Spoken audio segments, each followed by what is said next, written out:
são atos exclusivos dos tabeliões de notas?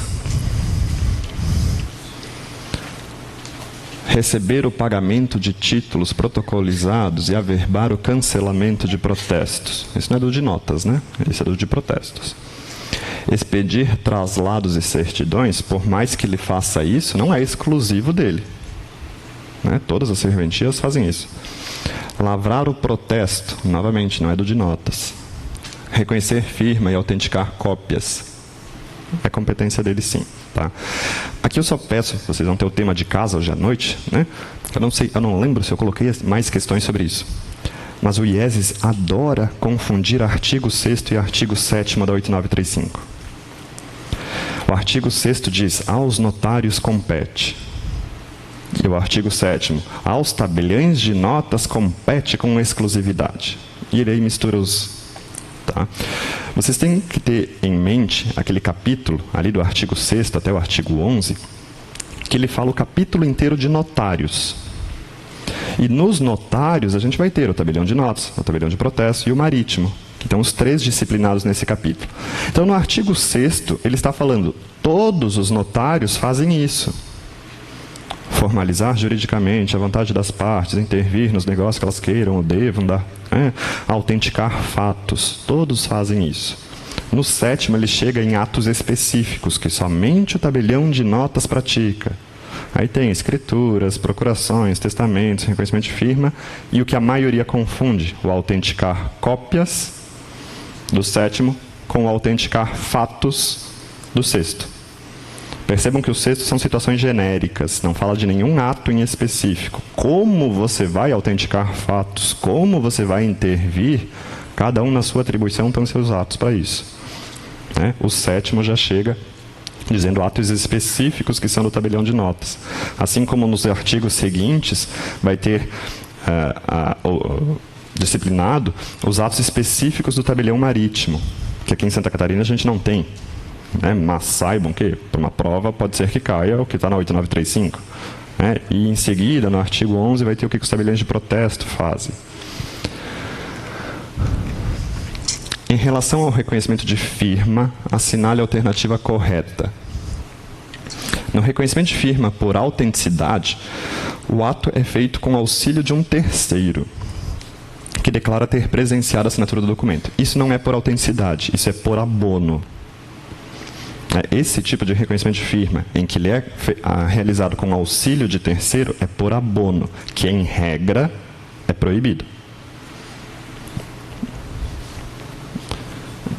Então, o reconhecimento de firma por abono, em regra, é proibido. A única exceção que a gente tem aqui em Santa Catarina, que copia de outros estados também, é do preso.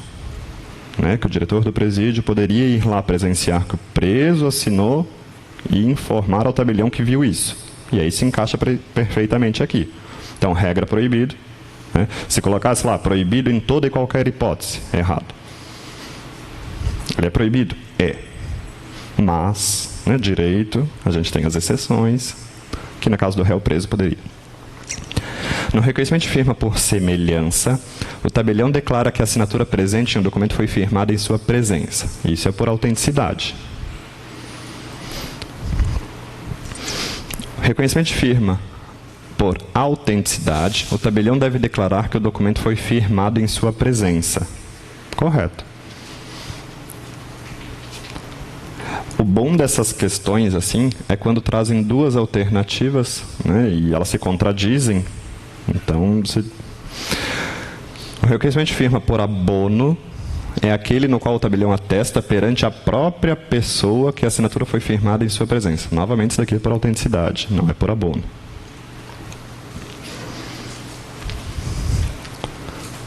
Então, 3 falavam de autenticidade, e uma falava de abono. Inverteram aí os conceitos. Esse daqui eu peguei lá do TJ de Minas, não é do IESES, mas é só para você ver, para vocês verem a confusão que eles fazem com o artigo 6º e o artigo 7º. Acerca da competência dos tabeliães, assinale a alternativa correta. A questão em si não falou se é dos notários lato sensu, ou se é do artigo 7º. Então a gente teria que descobrir isso nas alternativas. Compete aos tabeliães com exclusividade lavrar escrituras públicas, procurações públicas e atos notariais, reconhecer firma e autenticar cópias. Correto. Tá? Aqui a banca pecou num detalhe, deveria ter escrito aqui, de notas. Certo? Então aqui, essa eu não cheguei a ver se ela foi anulada, mas deveria, por esse fato. Porque tabelião, a gente tem o de notas, a gente tem o marítimo, a gente tem o de protesto. Compete aos tabeliães com exclusividade formalizar juridicamente a vontade das partes. Né? Aqui a gente teve uma confusão novamente de notários e tabeliães. Então, a banca não foi muito feliz nessa questão.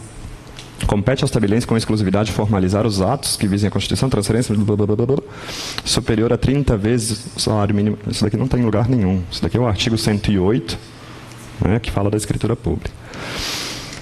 Também, novamente, não identificou de qual. Compete aos tabeliães com exclusividade autenticar fatos. Então, a banca não foi muito feliz nessa daqui, porque não soube diferenciar tabeliães e notários. Tá? Acerca da escritura pública, marque a alternativa correta. A escritura pública é essencial à validade dos negócios jurídicos que visem a constituição, transferência, modificação ou renúncia de direitos reais sobre imóveis no valor superior a 30 vezes o maior salário mínimo vigente no país. Ponto. Até aqui estava certo. Inclusive em transferência de imóvel de sócio à sociedade em razão de integralização de capital de sociedade. Isso a gente tem uma exceção, né, lá na Lei 8934, não é na 35, é na 34, que diz que para compor capital social você pode fazer por instrumento particular. Tá? Lembrem que o artigo 108, que tem essa redação, ele começa com uma expressãozinha, salvo disposição em contrário. A escritura pública é essencial, blá, blá, blá, blá. Ou seja, tem algumas situações que a lei vai exigir escritura pública independente do valor. Vai ter situações que a lei vai autorizar a dispensar a escritura pública independente do valor.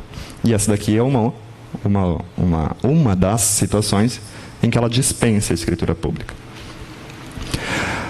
No concurso do IESES de 2013, lá do Rio Grande do Sul, tinha uma alternativa que falava esse artigo 108, e aqui no 30 eles colocaram 50. Tá? Então colocaram lá, escritura pública é essencial à validade dos negócios jurídicos que visem blá, blá, blá, de valor superior a 50. Novamente, a banca não se ligou que se acima de 30 é obrigatório, quem dirá acima de 50? Então estava correta a alternativa que eles tentaram tornar incorreta. Né? Porque a lei diz 30. Tudo bem. E aí a gente tem aquele decoreba de dizer que é 30. Mas eles disseram que acima de 50 precisa. Sim, acima de 50 também precisa, porque é acima de 30. Né? E a questão foi anulada por causa disso. Tá? Então tomem cuidado, né? Que às vezes isso é uma ponte ali para a gente achar uma anulação de uma questão. A demarcação e a divisão poderão ser realizadas por escritura pública, desde que maiores, capazes e concordes todos os interessados. Isso daqui é cópia do Código de Processo Civil de 2015. Tá certo?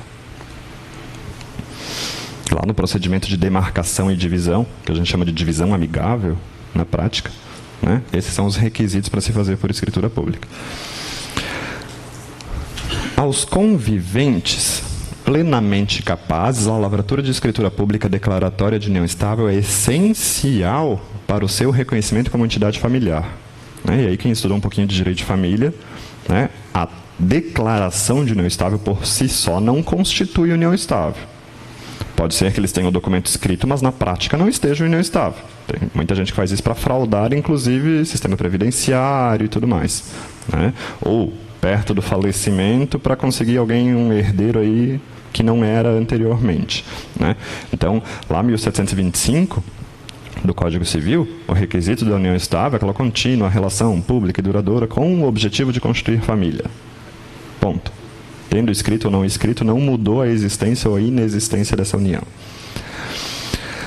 A declaração antecipada de vontade de pessoa capaz se consubstanciar instruções e vontades a respeito do corpo ou da sua personalidade. Aqui a banca falava das DAVs, né, diretivas antecipadas de vontade, ou, como alguns tratam na doutrina erroneamente, como testamento vital. É, que a gente tem uma resolução do Conselho Federal de Medicina disciplinando isso, a gente não tem lei. Deverão ser formalizados por escritura pública. Lá não diz nada disso. Né?